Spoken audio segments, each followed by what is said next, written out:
Hey guys, welcome back to my channel. It's Megan. As you notice, I'm standing up this time instead of just sitting down. I thought that we could just chit chat for a little bit. I want to be a influence for you guys and share my story, share whatever is going on in my life, just because I feel like I want to be a community to you guys where you can feel like you can talk to and relate to and things like that. I want to share my domestic violence story since there may be a few people who are new to my channel. Hi, I'm Megan. I live in Florida. I work at a hospital. I do housekeeping there. But I want to share my domestic violence story with you guys, since some of you I've seen comment and wonder what was last year all about and why did you have to go to court. Okay, that's a very good question. So all last year I was going through court. I was doing trials and getting subpoenaed and things like that. And back in March of 2023, I met a guy, we're gonna call him Dave, off of Plenty of Fish is a dating app. And it was great at the beginning. We sat there and hung out, talked on the phone, went to get dinner, went to the beach and things like that. And then it started to, in a way, decrease slowly as time went on, and where I felt like I was just either used for sex or whatever it may have been. And within the first week or two that we were dating, I moved in with him, and I thought, great, cool, that's awesome. I really truly like this guy. I could see myself with him. And when you get in the tunnel vision of just focusing straight on that, you have nothing else going to bounce off of or anything. You just see straight that's kind of where I was at. And it was hard because then it started to be where we would just stay home all the time and not really go do anything. And don't get me wrong, and I'm going to say this as a disclaimer, please don't go hating on him or me. I think that he's better by himself and I'm better by myself. And I know he did things wrong in the relationship, and I'm not saying I didn't, because I know I did too. But then it was where 4 months went by, and I think it was Cinco de Mayo, and I went with my sister to grab a couple of drinks, and it started to be where I would have my finger in my mouth and waking me up, and I'm like, why do you have your finger in my mouth? And I just thought that was weird. And then it was escalated into us getting into an argument and him choking me and pepper spraying me, and where he headbutted me with his head. And I went to the hospital with my mom to sit there and figure out how to get rid of the burning from being pepper sprayed. And at that time I didn't press charges or call the cops or anything, and I wish I would have then. And then a few months go by and it was okay.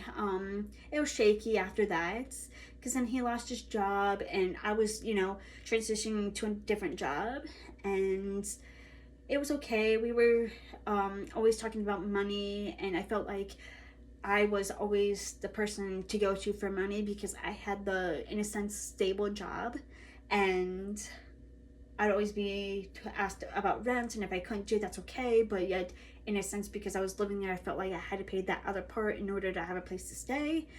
And it just kept becoming this endless cycle of rent money, and I was always paying for food and gas and my phone and car insurance. And I even lost my car insurance because I was helping pay the rent and all the other stuff, and I felt like I was solely the one paying for everything. And I felt like that was in a sense of control too. And also how is it, it's I don't think it's gaslighting, but in a sense of gaslighting. And that's also an abuse, because you're using someone for money and instead of working together. And also, then it started going like that for a couple months, and I got so fed up with it that I'm like, you know what, I deserve better than this. And I just sat there and, like, in a sense, started to sit here and move on from the relationship, from everything, because I know that I didn't deserve that. I just didn't know how to get out of it, and I felt like if I left, I would have been hurt or anything. And then as time went on, I sat there and started hanging out with my friends from work, and things like that. And I'd hang out with my sister a lot, and then it ends up being where my sister says that I'm cheating on him, even though I wasn't. I know that I had moved on from my ex, and it was like, you know what, I'm not going to continue this relationship with him, and things like that. And my sister sat there and was being a brat about it, and wanted to sit here and cause drama. And he then gets mad at me, says I'm cheating on him, even though I'm not. Well, because I'm hanging out with coworkers from work and my sister, and, you know, really doing stuff for me. And then it ends up being where he sits here and slaps me, and I have my cut in my lip, and it's bleeding. And I'm like, oh no, you're not gonna do this, no. And then he sits here and grabs his knife and says that he wants to kill me so bad, and comes towards me. And I'm like, we're not doing this. And I was like, why are you wanting to kill me so badly? And that right there was enough for me to be like, okay, this is it, for real. Like, I'm tired of it. And one, it was the pepper spraying and hitting me in my head with his head. Two, it was my sister trying to mess everything up, even though I had already moved on, and she knew that. And then it's also the money. And then it was the coming at me with a knife, wanting to kill me. And that right there is a lot of abuse, and I don't think it's okay, and no one should have to go through that. And I want to be a light for people who are going through that and everything like that. And then after everything, when I called the cops and everything, then it started where it went to court stuff, where he got out of jail. He went to jail on April 5th, then was out the next day, made contact with me, and then it was 2 days later, then I called again. It was like he's continuously making contact with me, and he went to jail again for 30 days, and then it went on to going to court stuff for contacting me, for resisting arrest, for everything else. And I don't want you guys to think that I'm sitting here bashing him or anything. I'm not.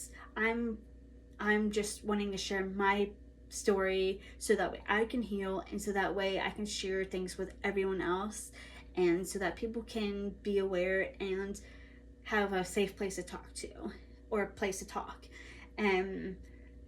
So then the last like 9-10 months, I've had to deal with court stuff and missing work because of going to these court things. And for me, I'm dealing with still PTSD of him coming at me, from him choking me, putting me unconscious and everything. And it's not okay. And I'm glad that I sat there and had the courage to sit here and stand up and say it's not okay and it's not going to happen again. And I am so glad that I was able to I understand, like, I may not have done what I wanted at the end of the court stuff, but at least I have somewhat of protection to keep him away from me, to be able to, in a sense, feel safe. And I hope I never have to go through that again. And with, you know, everything that I've had to deal with within the last 1.5 to 2 years already, I know what to look for. I know what I want. I know how to speak up and say no to things. I know how to, you know, be proud of what I'm doing for my next relationship. I'm currently not looking for a relationship. If one happens, great, cool, yeah. But I am slowly working on myself and everything, and I'm honestly proud of myself and everything like that, to where I can, you know, grow better and be a voice for people. And I don't know, I just am really grateful for the platforms that I do have that are growing and that have people who are, you know, commenting and things like that. So I'm really thankful for you guys and the journey that is about to come, and that you have been with me on this journey since then. And I can't wait to show you guys what happens in the future and things like that. But I hope that you guys continue to stay around and join this ride with me in this thing we call life. And yeah,